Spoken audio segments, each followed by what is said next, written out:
Alright, hey everybody, we're back for another Culz Reviews. A little bit different this week because my foot's broken and just had surgery, so can't really walk too much.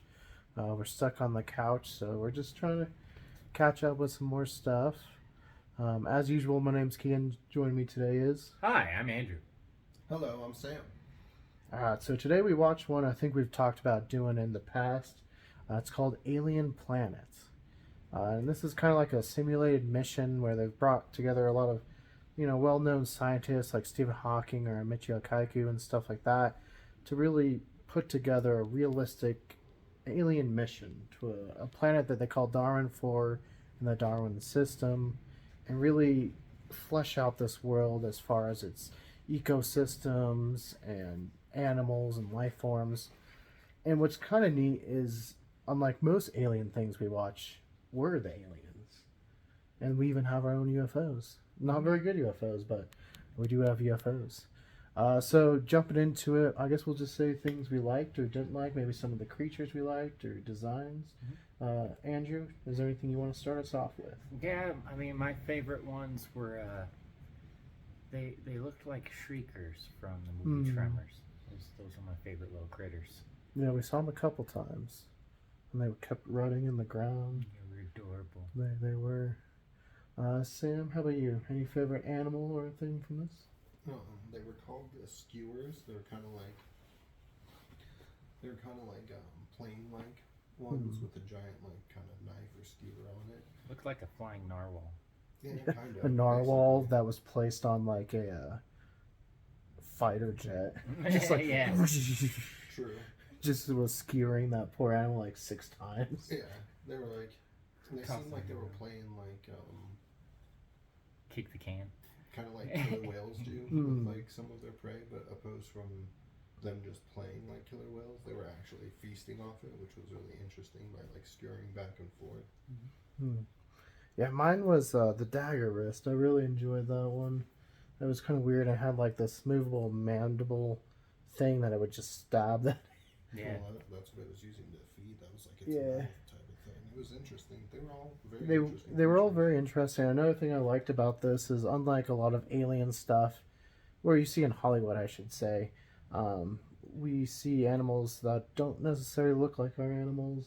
The life forms that do have higher intelligence don't just automatically look like human, which is nice because they're not growing up on the same environment, same pressures, same gravity, and so it gives them something unique. So anything else, Andrew? Maybe anything you didn't like about this? It was all pretty neat. It was pretty neat. Yeah, it was all pretty neat. I mean, Sam, anything you didn't? I feel like we could have came up with an AI system that was a little smarter than a 4-year-old. Well, I still think so. The ones that survived, because there was 3 in the beginning, and there was one Balboa died right on impact. So I wonder if that one was supposed to be the smarter, maybe leader of the pack, and then the other 2 were supposed to be more inquisitive, and that definitely didn't go very well. I mean, they went. But going down on an atmosphere is something you have to prepare for something to happen. But I mean, like Sam said at one part, they were getting maybe a little too close to some of the things. I mean, they seem pretty dangerous with that dagger wrist, and he's just like right up on it. Yeah, I mean, that's kind of agree with Andrew. Like, if we were able to go that far in that, we would think that we would have a better AI. I mean, given this video was kind of older, like nowadays, the things probably would have been a little bit better. And that's my one thing about like how AI is becoming nowadays with like all of that. I'm wondering if they're trying to like create that kind of like hyper or like more intelligent AI for missions like this is what I hope for, opposed to like a Terminator outcome, like is very more likely to be happening. Yeah. Yeah, I mean, I can definitely see that. I think for me, I just wish, and it's probably just more a sign of the times of when this was made, but maybe make it look a little bit more populated. It always seemed kind of desolated at times. Yeah, but it was still kind of the beginning of the planet, wasn't it? Yeah. I mean, And I guess at parts it did seem more alive. There wasn't a lot of herbivores. It seemed like everything was killing everything. Yeah, there was a couple of them. Before, I suppose the really fast one, the Gyrosprinter. Yeah, The Gyrosprinter. two-legged, like yeah. weird-looking horse thing. Yeah, he was It got away fairly both born. times, right? Mm-hmm. I don't Yeah. even think the pack hunters got him. Nope. What were they called? Prongheads? Yeah. Don't. They were like hunting they looked like raptors with like prongs on their Yeah, it head. was weird. But yeah, they got away both times super fast, like a crazy antelope. Alright, so I think that does it. Anything else before we get to rating? No? I mean, the reason they didn't find too much is because like their mission objective kept getting changed by like what was happening. So Yeah, it got they didn't have enough time to kind of truly explore because like they were exploring It was supposed to things. be on there for a year. 131 days, I think, is what it ended up being. I Was- thought it was like 146 or 148. So it wasn't even a year. Half a year. Yeah, so they weren't there super long, and like Sam said, it got changed because right off the bat, Balboa was gone, and then Leo disappeared pretty early on, and then Ike was just left alone, Poor guy. and then his became like, okay, let's just try to be as dangerous as possible, get to Leo. Mm-hmm. I mean, not dangerous, but like more risky than its protocol was designed for. Because Leo was the more careful one, Ike was the more careful one. Leo was the one that took more risks. Yeah, which got him killed like right away. Yep. He got like Got shot out of the sky. it was like the beginning of Wreck. He just gets dragged off screen. Alright, so let's jump to rating and do you recommend it? So we'll go from you, Sam.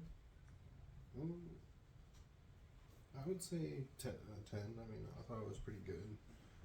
Like Keegan said, unlike most alien things, they didn't make them all humanoid or animal humanoids or something. They actually like put some time into it and some care into it to make it like based off of a planet.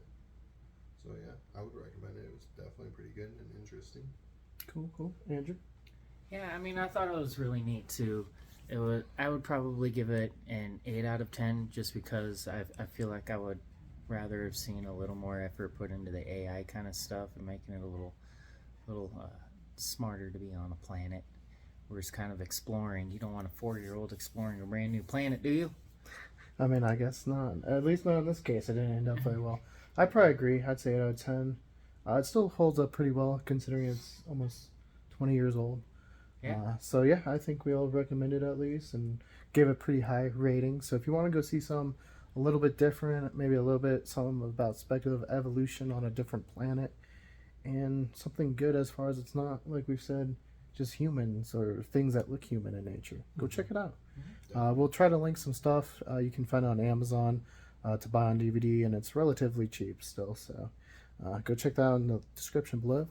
If you want to see more Culz reviews, though, click that link over my face.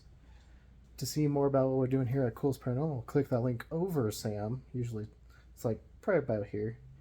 And don't forget to hit that like and give us a Subscribe. Switch that notification bell from personalized to all if you'd like to be notified on all of our videos. And let us know, what was your favorite animal if you've seen this?